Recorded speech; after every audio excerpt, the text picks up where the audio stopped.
नमस्कार मित्रों। आइए आज एक बार फिर से एक टॉपिक आपका लेके आए, जिसमें आपने पीछे वीडियो में आपने देखा होगा जो नेमिंग रिएक्शंस की आपकी सीरीज चल रही है, उसी से रिलेटेड एक आपकी और वीडियो लेकर के आए जिसमें कुछ नेमिंग रिएक्शंस के बारे में पढ़ेंगे।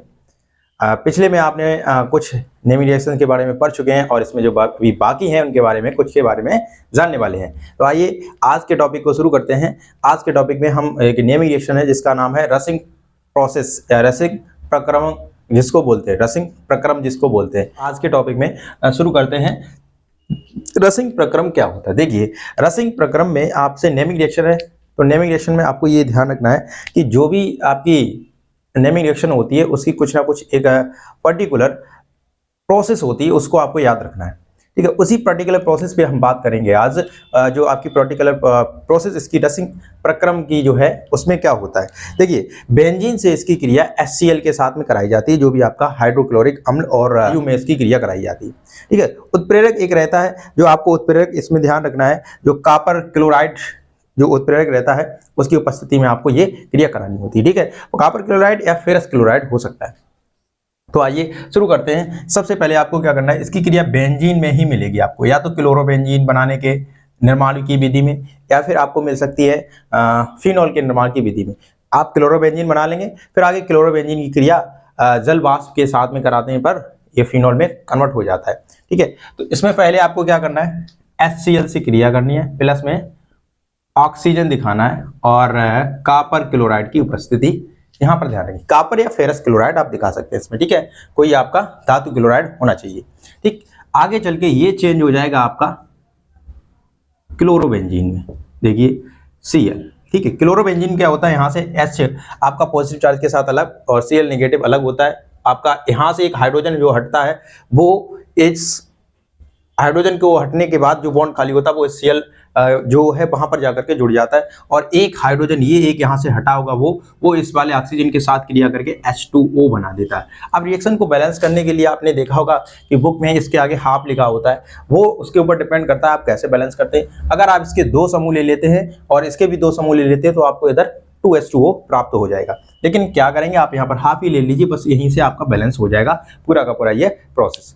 चलिए, ये तो आप एल्किल हैलाइड के निर्माण की विधि में, जो आपने क्लोरोबेंजीन के निर्माण की विधि में इसको दिखा सकते हैं। अगर आपको यहीं से रसिंग प्रक्रम के माध्यम से फिनॉल बनाना हो तो आप कैसे बनाएंगे? देखिए, सबसे पहले आपको क्या करना पड़ेगा, ये प्रोसेस यहां तक दिखानी पड़ेगी। फिर इसकी सेकंड स्टेप में क्या करना होगा कि सेकंड स्टेप में इस प्राप्त क्लोरोबेंजीन की क्रिया जल वाष्प के साथ में करा देनी है। ठीक है, जो प्राप्त क्लोरोबेंजीन की क्रिया जल वाष्प के साथ में करा देनी है। जब आप जल वाष्प के साथ में इसकी प्रोसेस कराएंगे, इसकी क्रिया कराएंगे, तो आपको जो है इसका फिनॉल, आगे चल के फिनॉल प्राप्त हो जाएगा। देखिए कैसे फिनॉल प्राप्त हो जाएगा वो देख लीजिए आप इसमें।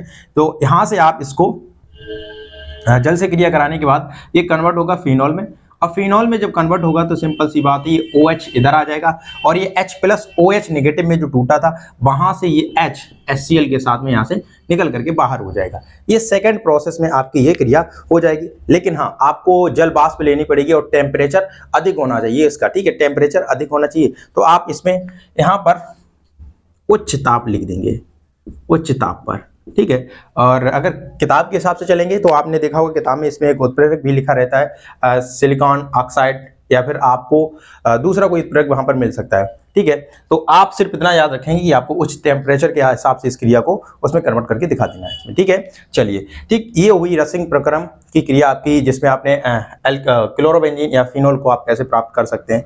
आप इसका स्क्रीनशॉट चाहें तो ले सकते हैं। और अगली रिएक्शन है डाउ प्रक्रम। डाउ प्रक्रम में क्या होता है कि इसमें भी हमें भाई क्लोरोबेंजीन लेना पड़ता है। बस यहाँ से इसकी जो क्रिया कराई जाती है वो आपका जो उत्पाद होगा, सॉरी जो अपक्रमक होगा वो चेंज हो जाएगा। देखिए, जिस तरीके से जैसे वहां पर आपने क्लोरोबेंजीन के साथ क्रिया कराई थी, यहाँ पर क्लोरोबेंजीन बिल्कुल सेम वही करना है। बस यहाँ पे क्या करना, आपको सोडियम हाइड्रोक्साइड के साथ में करानी है। यहाँ आप कॉपर क्लोराइड ही ले सकते हैं। ठीक है, इसके क्रिया कराने के बाद ये कन्वर्ट हो जाएगा फिनॉल में। इधर आपका बन जाएगा क्या, फिनॉल। देखिए, फिनॉल में कन्वर्ट होगा और प्लस में इधर आपका निकलेगा क्या, NaCl। कैसे निकलेगा वो देखिए, Na पॉजिटिव के साथ OH नेगेटिव के साथ यहाँ से अलग होगा, और Cl यहाँ से अलग होकर के ये Na के साथ क्रिया करेगा, और OH पूरा समूह आपका यहाँ पर आकर के जुड़ जाएगा और बनाएगा फिनॉल आपका। ठीक है, ये आपकी है डाउ प्रक्रम। डाउ प्रक्रम की प्रोसेस है ये आपकी, इसमें भी आपका फिनॉल बनाया जाता है। फिनॉल के निर्माण की विधि में आप इसे दिखाएंगे। इससे पहले जो आपकी रसिंग प्रक्रम है उसमें आप क्लोरोबेंजीन के निर्माण की विधि में और इसके साथ साथ फिनॉल के निर्माण की विधि में भी उसे आप दिखा सकते हैं। ठीक है, अगली क्रिया पे बात करते हैं। अगली क्रिया आपकी उल्मान अपक्रिया। ठीक है, उल्मान अपक्रिया में क्या होता है कि इसमें जैसे आपने फिटिंग अपक्रिया कराई थी, बिल्कुल सेम वही प्रोसेस है, बस वहां आपने फिटिंग अपक्रिया में सोडियम लिया था। ठीक है, लेकिन इसमें जो है आपको कापर को लेना पड़ेगा। कापर धातु होती है आपकी, कापर धातु के साथ आप ये कराएंगे क्रिया, तो उसमें क्या होता है कि जिस तरीके से आपने फिटिंग में बेंजीन को आपस में जोड़ा हुआ था, उसी तरीके से इसमें भी आपका जो है बेंजीन आपस में जुड़ेंगे। देखिए इसको कैसे करते हैं।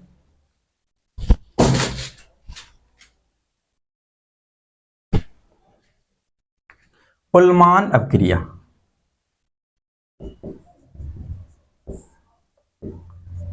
अपक्रिया देखिए इसमें क्या कराते हैं, आपको आयोडोबेंजीन के 2 समूह लेने पड़ेंगे। आयोडोबेंजीन के 2 कापर धातु से कराएंगे इसकी क्रिया। ठीक है, कापर धातु से इसकी क्रिया कराएंगे, प्लस में आयोडोबेंजीन के आपके 2 समूह रहने चाहिए। ठीक है, इस तरीके से आप एरो बनाएंगे इधर। ठीक है, कापर धातु के साथ इसकी जब क्रिया होगी, हाँ, बंद नली में गर्म करते हैं इसको। ठीक है, बंद नली में क्या करेंगे, बंद नली में हीट किया जाएगा इसको, बंद नली में हीट किया जाएगा। तो ये दोनों ही कापर, इस कापर के साथ में क्रिया करके आपका इधर कापर आयोडाइड बनाएंगे। इसलिए आपको कापर को 2 समूह लेने पड़ेंगे। ठीक है, कापर के 2 समूह लेने पड़ेंगे, क्योंकि एक इस आई के साथ, एक दूसरा इस आई के साथ में, तो आपका पूरा बैलेंस हो जाएगा। और इधर दोनों बेंजीन आपस में आपके इस तरीके से जुड़ जाएंगे, ये बन जाएगा डाइफेनल। ठीक है, इस तरीके से ये डाइफेनल आपका बन जाएगा, डाइफेनल। ठीक है, ये डाइफेनल बनकर के तैयार हो जाएगा। ये आपकी होगी उल्मान अपक्रिया और आपकी ये डाउ प्रक्रम। इससे पहले आपकी रसिंग प्रक्रम आपने प्रोसेस पढ़ी हुई थी। अब आइए आप इसका स्क्रीनशॉट ले लीजिए, अगली क्रिया पे बात करते हैं। अगली रिएक्शन आपकी रहने वाली है विलियम्स संश्लेषण। विलियम्स संश्लेषण क्या होता है उस पर बात करेंगे। विलियम्स संश्लेषण पे देखिए, विलियम्स संश्लेषण में आपको किसी एल्किल हैलाइड की क्रिया किसी भी आपके एथॉक्साइड के साथ में करा देनी, अल्कोक्साइड में, चाहे वो सोडियम एथॉक्साइड ले लें या सोडियम मेथॉक्साइड ले लें, पोटेशियम एथॉक्साइड ले लें, पोटेशियम मेथॉक्साइड ले लें, किसी भी एथॉक्साइड से आप क्रिया करा देंगे, उसका जो है आगे चल करके आपका जो है ईथर बनता है उससे। ठीक है, यही विलियम संश्लेषण की प्रोसेस होती है। आपको आइए विलियम संश्लेषण के बारे में आपको बताते हैं। एक क्रिया को करते हैं और इसके बाद अगली प्रोसेस पे आपके बात करेंगे। विलियम संश्लेषण, विलियम संश्लेषण। ठीक है, क्या होता है देखिए, इसमें रिएक्शन में आपको किसी एल्किल हैलाइड, एल्किल हैलाइड का मतलब ये है, आप कॉन्सेप्ट लिख रहे हैं इसमें एल्किल हैलाइड की क्रिया आपको किसी भी आपको अल्कोक्साइड की दिखानी है, NaOR। ये हमने ले लिया सोडियम अल्कोक्साइड इसको बोलते हैं। ठीक है, ये हो गया आपका सोडियम अल्कोक्साइड में। किसी भी अल्कोक्साइड में साथ में दिखानी है, पहले से बताया हुआ आपको, किसी भी अल्कोक्साइड में साथ में आप दिखाएंगे इसमें। ठीक है, अब ये इससे क्रिया करने के बाद होता क्या है कि ये दोनों ही इधर देखें, इधर से हैलाइड और इधर से ये आपका Na, इधर बॉन्डेशन करके यहाँ से क्या बनाएगा, NaCl।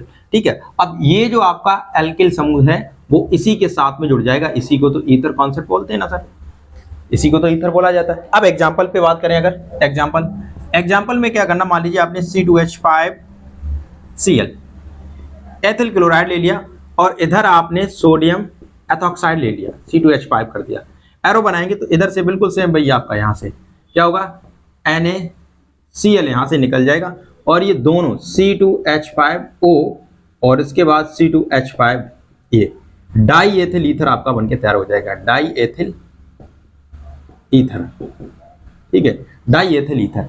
ये आपकी नियमित रिएक्शन में दूसरी रिएक्शन हो जाएगी विलियम संश्लेषण। जरूरी नहीं कि दोनों जगह सेम हो, आप अलग अलग ले सकते हैं। जैसे हमने यहाँ पर C2H5Cl लिया हुआ, आप यहाँ पर पोटेशियम चेंज कर दे रहे, मेथॉक्साइड ले लिया, पोटेशियम मेथॉक्साइड, तो उसके हिसाब से इधर उत्पाद बन जाएगा। ठीक है, तो इसमें क्या होगा भाई, आपका KCl निकलेगा, फिर से KCl, इधर से Cl, इधर से KCl आपका निकल जाएगा। अब ये क्या होगा, इधर से C2H5 और इसी से जुड़ जाएगा आपका CH3। तो अब इसका नाम क्या होगा, अब इसका नाम एथिल मेथिल ईथर हो जाएगा।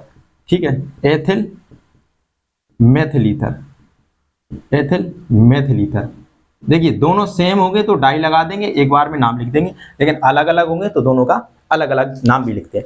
एथिल मेथिल ईथर हो जाएगा आपका। आप इसका स्क्रीनशॉट ले लीजिए। रिक्वेस्ट है थोड़ी सी आपसे, अगर आपको वीडियो अच्छे लगते हैं तो अपने इष्ट मित्रों के साथ शेयर करें, और चीज़ें अगर समझ में आती हैं तो थोड़ा सा शेयर करते रहिए और कमेंट करते रहिए। जो भी चीज़ें मिस्टेक्स हैं आप उनको भी कमेंट करें, और कुछ चीज़ें अगर आपको एक्स्ट्रा इसमें चीज़ें चाहिए तो आप उसके लिए कमेंट करें, हम कोशिश करेंगे इसमें ऐड करने के लिए।